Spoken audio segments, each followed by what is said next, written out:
जी हाँ दोस्तों, सभी विवादों से पर्दा उठने के बाद एक बहुत बड़ी खबर सामने आ रही है। जी हाँ दोस्तों, बहुत दिनों से पवन सिंह अपने बर्थडे को लेकर, अपने पर्सनल लाइफ को लेकर काफ़ी ज़्यादा चर्चे में थे। लेकिन हम आपको बता दें कि 2021 में पवन सिंह का इतना बड़ा धमाका होने वाला है कि आप सुन के चौंक जाएंगे। जी हाँ दोस्तों, आपके लिए बहुत बड़ी वीडियो लेकर आई हूँ। पवन सिंह का आ रहा है नया बॉलीवुड गाना और इस बार कुछ अलग ही धमाका हमने देखने को मिलेगा। बस मैं आपसे यही कहना चाहती हूँ कि वीडियो आपको अच्छा लगे तो लाइक शेयर कमेंट करना बिल्कुल भी ना भूलें और हमारे चैनल को भी जरूर सब्सक्राइब कर दे भोजपुरी की ऐसी ही न्यूज़ पाने के लिए।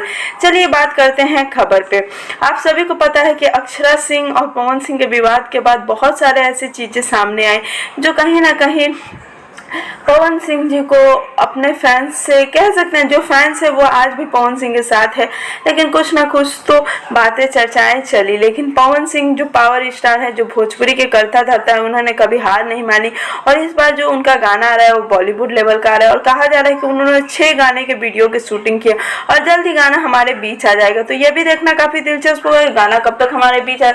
इस बार पवन सिंह के साथ हर्षिका पूंजा जी और बहुत सारी हीरोइनें भी नजर आने वाली है। एक आइटम सॉन्ग है जो पवन सिंह का जल्दी हमारे बीच आने वाला है, जिस गाने की कुछ तस्वीरें इस समय सोशल मीडिया पे शेयर की जा रही है। मुंबई के एक होटल में गाने को शूट किया गया है और गाना अभी तक यह नहीं पता चला है कि गाने का नाम क्या है। और मीठा मीठा बर्थडे कमरिया 2 का भी वीडियो की शूटिंग हो गई है, जल्दी हमारे पास गाना आ जाएगा। तो बस मैं आपसे यही अनुरोध करूंगी कि भोजपुरी की ऐसी हमें आगे बढ़ाने के लिए भोजपुरी को आगे बढ़ाना है। उम्मीद करती हूँ कि वीडियो आपको अच्छा लगा होगा। अच्छा लगे तो लाइक शेयर कमेंट करना बिल्कुल ना भूलें और हमारे चैनल को भी जरूर सब्सक्राइब